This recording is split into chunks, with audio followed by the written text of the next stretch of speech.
আমার বাড়িতেও গাইস আজকে কেউ নেই। আবার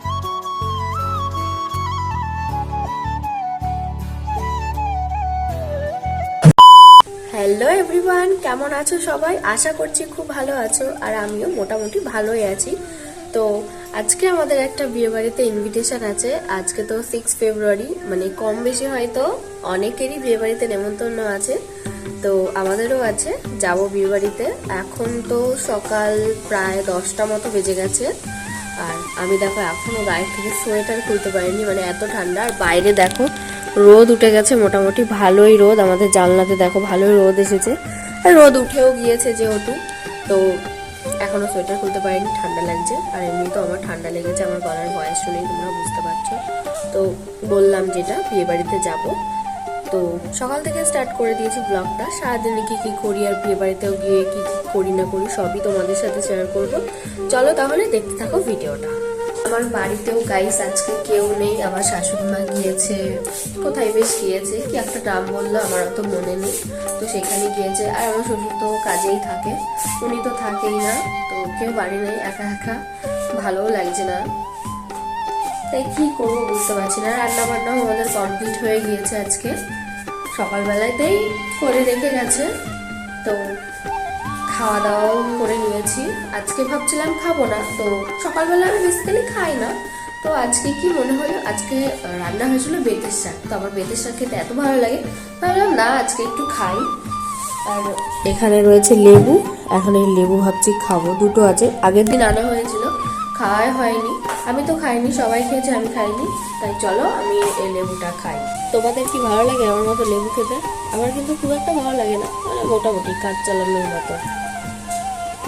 যদি না খাই না সব নষ্ট হয়ে যাবে।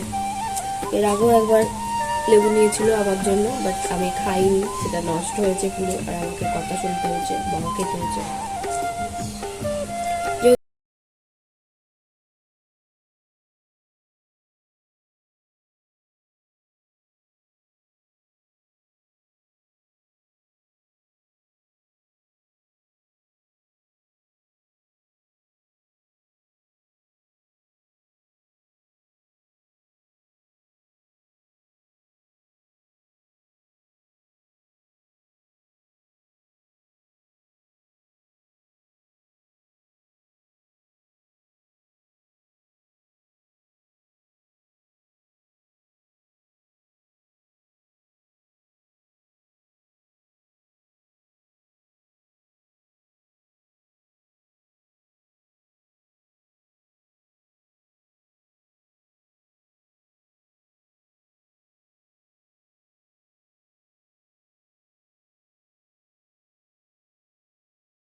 নিয়ে বড় সমস্যায় আছি।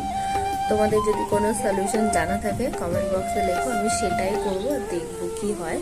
মানে কোনো রকম কিছু করে আমি পারছি না, তোমাদের কিছু জানা থাকলে আমাকে বলো। আর আজকে তো আমাদের বিয়ে বাড়িতে নেমন্তন্ন আছে, তোমাদের তো বললামই। ভাবছি কি পরবো, ফার্স্টে ভাবছিলাম শাড়ি পরি, এখন মনে হচ্ছে শাড়ি না পরে চুড়িদার চুড়িদার পরি।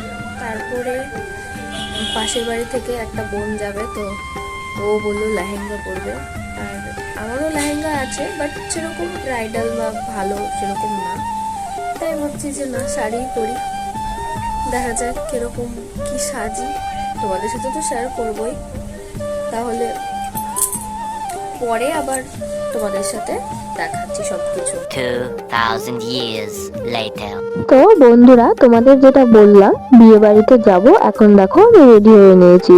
শেষমেশ কিন্তু আমি শাড়ি পরেছিলাম। এই শাড়িটা আমার যখন পিসি শাশুড়ির ছেলের বিয়ে হয়েছিল, তো পিসির বাড়ি থেকে আমাকে এটা দেওয়া হয়েছিল। কেমন লাগছে অবশ্যই একটা কমেন্ট করে জানাবে। যখন আমি এই ক্লিপটা নিই তখন আমি জানি ভিডিও ভয়েস অবশ্যই রেকর্ড হয়েছে, বাট পরে ভিডিওটা যখন আমি দেখি তখন দেখছি ভয়েস আসেনি, তাই আমাকে আবার নতুন করে ভয়েস ওভার দিতে হচ্ছে। ওখানে আমি তোমাদের এটাই বলছিলাম যে আমি রেডি হয়ে গেছি, কেমন লাগছে আমাকে কমেন্ট করে জানাতে। এইসব এরপরেই তো আমরা বিয়ে বাড়িতে চলে এসেছি। আর বিয়ে বাড়িটা কিন্তু আরো অনেকটাই ভেতরে, আর ওদের মেন রাস্তার থেকেই কিন্তু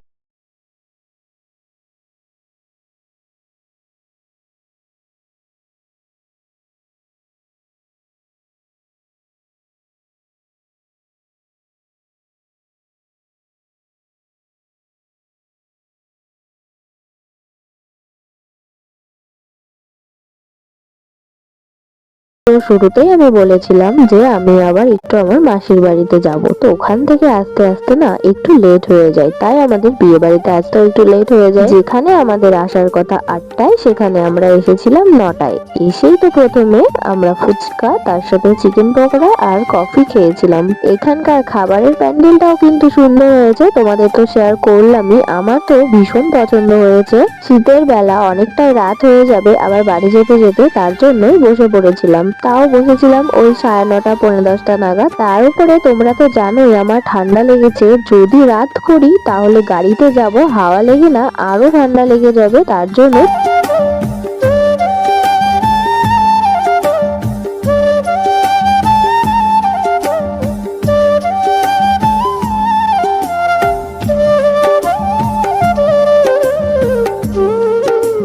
প্রথমবার আমি কোনো বিয়ে বাড়িতে গিয়ে এই ধরনের মেনু কার্ড দেখলাম। সত্যি মেনু কার্ডটা ভীষণ সুন্দর হয়েছিল। শুধু মেনু কার্ড না, এছাড়াও ওদের বাড়ির সবকিছুই সুন্দর হয়েছিল। খাওয়া দাওয়া শেষ করে এখন এদিকে আমরা সবাই মিলে দাঁড়িয়ে একটু আইসক্রিম খাচ্ছিলাম। আর জানো তো আজকে কিন্তু মেনুতে মাটন ছিল, যেটা আমি একদমই খাই না। তার সাথে পাবদা মাছও ছিল, সেটাও আমি খাই না। দেখো এখনই কিন্তু বরের বাড়িও চলে এসেছে। বরের বাড়ি কিন্তু আমার বাড়ির একদম প্রায় বলতে গেলে কাছে। আমি বরকে চিনি, কিন্তু আমার শাশুড়ি মা যেহেতু চেনে না, তাই উনি বললো দেখবে, তাই আমরা এখন দাঁড়িয়ে আছি। আর এরপরে এখন আমি বাড়ি চলে যাবো। এখন রাত অনেক বেজে গেছে, 10:30টার মতো বেজে গেছে। এখন শুয়ে পড়বো।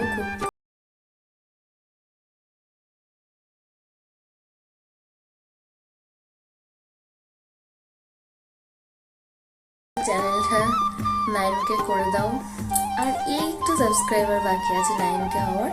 প্লিজ তোমরা একটু সাপোর্ট করো, তাহলেই হয়ে যাবে। তো চলো দেখা হবে আবার নেক্সট কোনো ব্লগে। ততক্ষণের জন্য টাটা।